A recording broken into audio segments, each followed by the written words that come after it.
नमस्कार।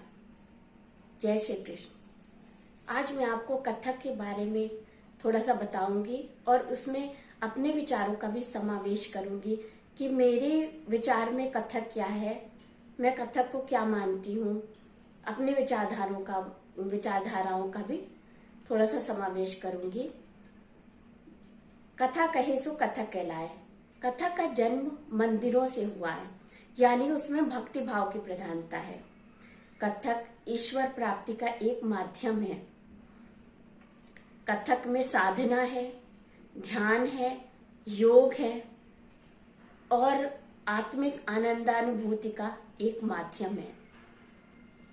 जब हम कथक करते हैं तो कथक करते समय जब हम तत्कार करते हैं तो तत्कार को हम तालों को साधते हैं, तत्कार को साधते हैं और उसका रियाज करते करते ये एक साधना स्तर पर पहुंच जाता है। जैसे ईश्वर की साधना करने पर हमें ईश्वर की अनुभूति होती है, वैसे ही जब हम इसका तत्कार का अभ्यास करते हैं, मैं तो जब अभ्यास करती हूँ तो मैं जगजीत सिंह के भजन को लगा लेती हूँ और भजन को लगा करके मैं घंटों तत्कार का रियाज करती थी, तत्कार का, तकिट धिकिट का। तो मैं उसी में खो जाती थी, भगवान के ध्यान में खो जाती थी। तो मेरे लिए तो कथक एक भगवान को, ईश्वर को प्राप्ति का एक माध्यम है और खो जाती थी और मुझे इतने असीम आनंद की अनुभूति होती थी।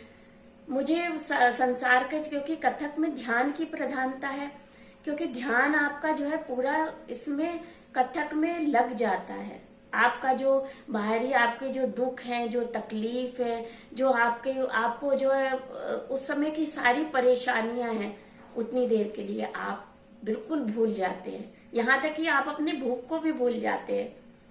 कथक में इतना खो जाती हूँ, मैंने तो ऐसा अनुभव किया है।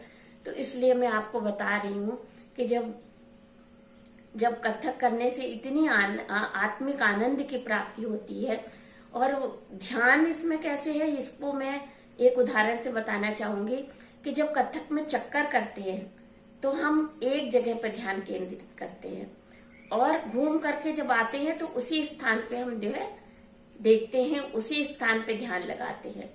तो इस तरह से कथक में ध्यान आ जाता है। और ध्यान इसलिए भी हो जाता है क्योंकि आपको उसमें इतना खोना पड़ता है, उसको समझना पड़ता है कि आपका ध्यान और कहीं ना हो करके वहीं पे आपका लग जाता है। और वैसे भी जब मैं तो कथक करती हूँ तो मैं खो ही जाती हूँ।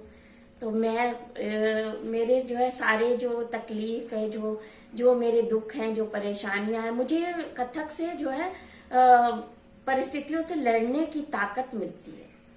मैंने ऐसा महसूस किया है कथक के बारे में। और आप भी जब कथक करेंगे, इसको सीखेंगे, और जो लोग सीखते हैं तो उनके भी विचारधारा यही होगी कि कथक जो है भक्ति का, ईश्वर प्राप्ति का एक माध्यम है, आत्मिक आनंदानुभूति।